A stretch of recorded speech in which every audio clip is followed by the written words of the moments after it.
அனைத்து ஊடகத்துறை நண்பர்களுக்கு எங்கள் உரிமையாளர் சங்கம் சார்பாக நன்றியை தெரிவிச்சுக்கிறோம். இந்த ப்ரெஸ் மீட்டுக்கு நீங்கள் எல்லோரும் வந்ததுக்கு. இந்த ப்ரெஸ் மீட்டுக்கு 2-3 ரீசன் இருக்குது. அதாவது ஃபஸ்ட்டு சாலை வரியை உயர்த்திட்டாங்க. அதுக்கப்புறம் எஃப்சி ஃபீஸு இப்போது பன்மடங்கு உயர்ந்திருக்கு. 850 ரூபா கட்டின எஃப்சி ஃபீஸ் வந்து இப்போ 28,000 ரூபா கட்ட சொல்கிறாங்க. அதுக்கப்புறம் வரமுறை இல்லாத ஆன்லைன் கேஸு போடுறாங்க. ஆன்லைன் கேஸு என்ன ரீசன் கூட இல்லை, வரமுறை இல்லாத ஒரு ஆன்லைன் கேஸு. இப்போது நாங்கள் ஏற்கனவே இந்த தொழில் வந்து 16 வருட காலமாக எங்களுக்கு வாடகை வரி வரல. இந்த சூழ்நிலையில் வந்து எங்களை வந்து இப்போ இந்த எஃப்சி ஃபீஸ் எதுக்காகன்னு சொல்லி சென்ட்ரல் கவர்மெண்ட் சொல்லியிருக்காங்கன்னா, ஒன்றிய அரசு சொல்லியிருக்காங்கன்னா 15 பழைய வாகனம்லாம் வந்து ஸ்க்ராப் பண்ணணும். அதுக்கு ஒரு இதை வந்து ஃபஸ்ட்டு நடவடிக்கை அவங்க எடுக்கிறாங்க. ஃபஸ்ட்டு நடவடிக்கையாக எடுக்கட்டும், ஒன்றும் பிரச்சனை இல்லை. புது வண்டியை வாங்குறதுக்கு ஆன் ரோடுக்கு 45 லட்ச ரூபா வருது. 45 லட்ச ரூபா கொடுத்து ஒரு வண்டியை வாங்கும்போது எங்கள் கையில் ஒரு 10 லட்ச ரூபா வந்து 35 லட்ச ரூபா நான் இஎம்ஐ போடுறேன்னா ஒரு மாதத்துக்கு குறைஞ்சபட்சம் 2 லட்ச ரூபா இஎம்ஐ கட்டணும். எங்களுக்கு இந்த ஒரு லோடு ஓட்டினா எங்களுக்கு கிடைக்கிறது 1500-2000 ரூபா காசு. இதில் மாதத்தில் 20 நாள் தான் ஓடுது, 10 நாள் வேலை வாய்ப்பு இல்லாமல் இருக்குது. 40,000 ரூபா வச்சுட்டு எங்கள் குடும்பத்தை வந்து காப்பாற்றுறதா, இல்லை எங்கள் குழந்தை குட்டிகளை படிக்க வைக்கிறதா, இல்லை இந்த வாகனத்தில் உதிரி பாகங்கள் எல்லா எக்ஸ்பென்ஸும் உயர்ந்து போயிடுச்சு. இன்சூரன்ஸு 20,000 இன்சூரன்ஸுன்னு 43,000 ரூபா. டயரு ஒரு 5 வருஷத்துக்கு முன்னாடி ஒரு 22,000 ரூபா 38,000 ரூபா 40,000 ரூபா ஆகிப்போச்சு. சாலை வரி 7,800 ரூபா 10,000 ரூபா இதே ஏற்றி விட்டாங்க. இதுக்கு முன்னாடி வந்து 3,000 ரூபா கட்டியிருந்தோம். இந்த எஃப்சி ஃபீஸு 850 ரூபா கட்டிட்டு இப்போ 28,000 ரூபா கட்ட சொல்கிறாங்க.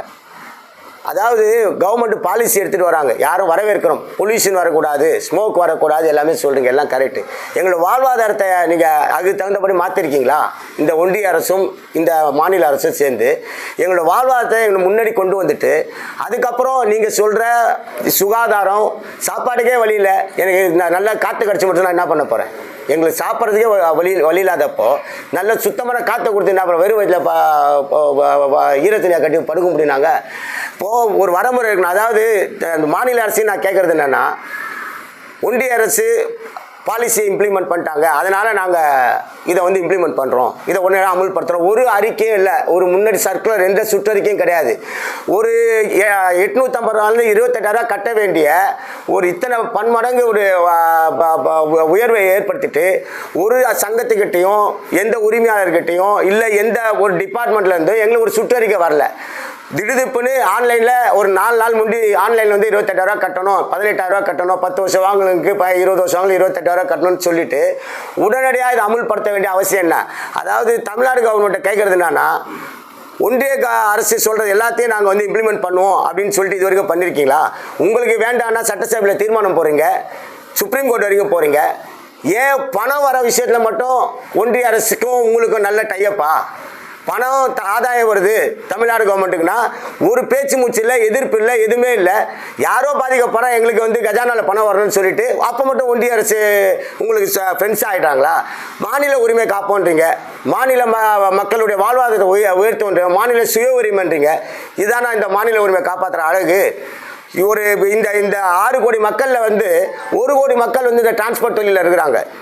அதை ஃபேமிலி, அது உதிரி பாகம் செய்கிறவங்க, டயர் விற்கிறவங்க, டிங்கர் செய்கிறவங்க, இது எல்லாமே சேர்த்து 1 கோடி மக்கள் இருக்காங்க. இந்த 1 கோடி மக்களுக்கு உணர்வை நீங்கள் யாரும் மதிக்கிறது கிடையாதா? விவசாயிக்கு இப்போ பிரச்சனை வந்தால் போராட்டம், கண்ணீர் விடு, எல்லாருமே நாங்களும் தொழில் தானே செய்கிறோம். எங்களோட முதலீடு போட்டு நாங்களும் ஏன் இந்த டிரான்ஸ்போர்ட் டிபார்ட்மெண்ட்டுக்கு இதை இத்தனை பேர் வஞ்சகத்தை ஒன்றிய அரசும் மாநில அரசும் செய்கிறதுன்னு எங்களுக்கு நான் கேட்குறது மூலமாக இதே நிலை தொடர்ந்து வந்து எந்த காலத்தையும் அனுமதிக்க முடியாது. நாங்களாவது முதலீடு போட்டு எல்லாமே பண்ணியும் எங்களுக்கான வாடகை வரும் 16 வருஷம் வரல. வாடகை வரிக்காக கோர்ட்டுக்கு போனால் அவங்க சொல்கிறாங்க காம்படிஷன் போட்டி ஆணையம் வந்து என்ன சொல்லுதோ இப்போ எல்லாம் உலகளவே ஆகிடுச்சு, எல்லாமே எம்என்சி கம்பெனி ஆகிடுச்சு, அதனால் மார்க்கெட் பறந்து வந்துருச்சு, உங்களுக்கு வாடகை வரிக்கெலாம் நீங்கள் ரைட்டாக எல்லாம் கேட்க முடியாதுன்றாங்க. வாடகை வரும் கொடுக்க மாட்டீங்க, தண்ணி வரியே ஏற்றிடுவீங்க, சொத்து வரியே ஏற்றிடுவீங்க, காவா வரியே ஏற்றிடுவீங்க, எல்லாத்தையும் ஏற்றிடுவீங்க. கடைசியில் எங்களோட பொழப்பு செஞ்சு எங்கள் குடும்பம் நடந்தால் அந்த பொழப்பில் செய்கிற எல்லாத்தையும் வரியை எடுத்து ஏற்றிட்டே போயிருந்தா நாங்கள் எப்படி குடும்பம் நடத்துறது?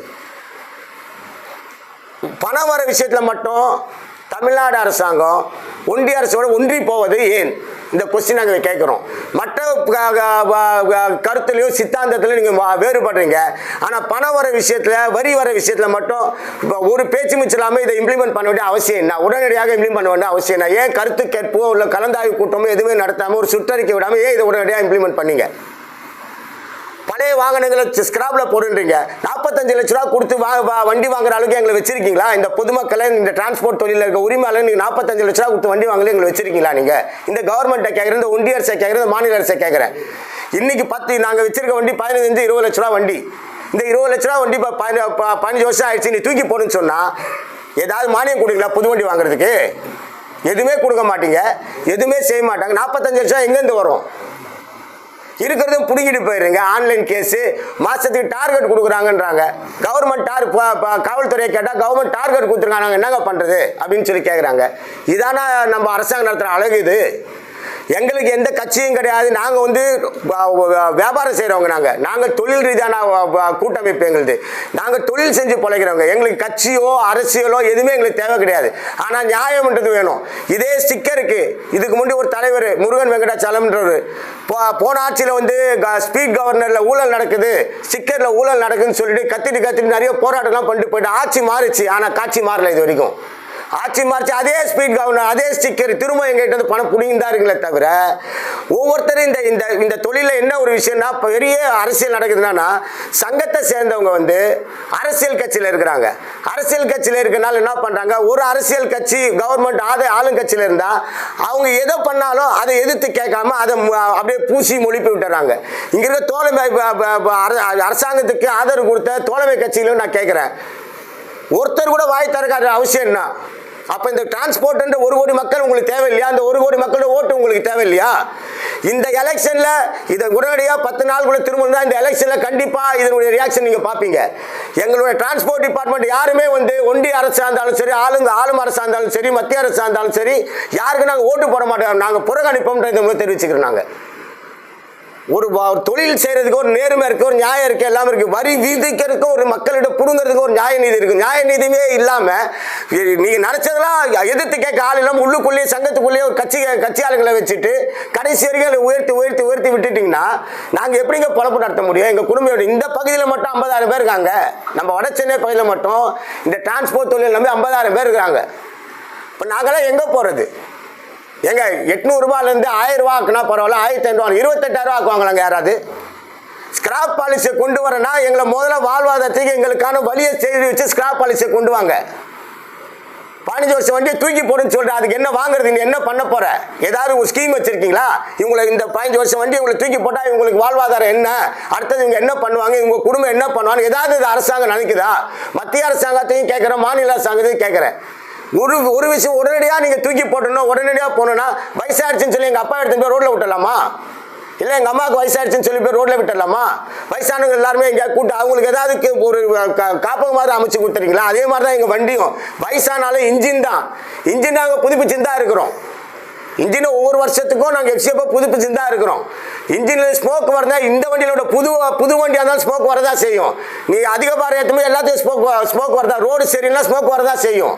புகை எல்லாருக்கும் தான் வருஷம். அப்போ பழைய வண்டியில் மட்டும் தான் புகை வருது, புகை வந்து எந்த ஒரு அது தர்க்க ரீதியாகவோ ஒரு சயின்டிஃபிக்காகவோ எதுவுமே நீங்கள் இதை ப்ரூவ் பண்ண முடியாது. இதை இந்தியிலிருந்து 10வது நாள் மாநில அரசாங்கத்தை கேட்டுக்கிறேன், மத்திய அரசாங்கத்தை கேட்டுக்கிறேன், தயவு செய்து ஏற்றிய எஃப்சிபிஸை உடனடியாக குறைக்கணும்.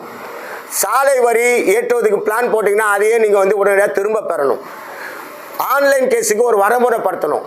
வரமுறை இல்லாமல் ஆன்லைன் கேஸு போடக்கூடாது. இதுக்கே வருஷத்துக்கான நாங்கள் 20,000 ரூபாய் கட்டுறோம். எஃப்சிபி அதையும் எஃப்சிபிஸ் அதை கட்டினா தான் எஃப்சி பண்ணுவோன்னு சொல்லிட்டு கட்டாயப்படுத்துறீங்க. விவசாயிகளுக்கு கூட ஒரு வேவர் கொடுங்களேன். ஏன் இந்த டிரான்ஸ்போர்ட்டுக்கு ஒன்றுமே கொடுக்க மாட்டீங்க?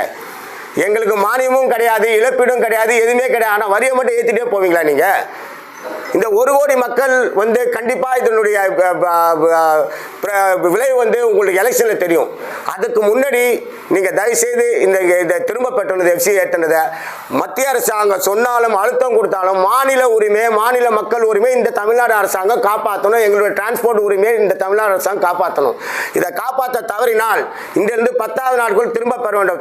திரும்ப பெறவில்லை என்றால் இங்கே இருக்க 3 துறைமுகம், எண்ணூர், காட்டுப்பள்ளி, சென்னை துறைமுகத்துக்கு நாங்கள் வாகனம் இயக்க மாட்டோம். அது மட்டும் அல்லாமல் எங்களுடைய தோழமை சங்கங்கள் தமிழ்நாடு ஃபுல்லாக இருக்கிறாங்க. நாமக்கல், தூத்துக்குடி எல்லாம் எந்த போர்ட்டுக்கும் வண்டி போகாது. எந்த ஆக்டிவிட்டிஸுமே எங்கள் வண்டிகளை இயக்க மாட்டோம். இது மட்டும் தெரிவிச்சுக்கிறோம்.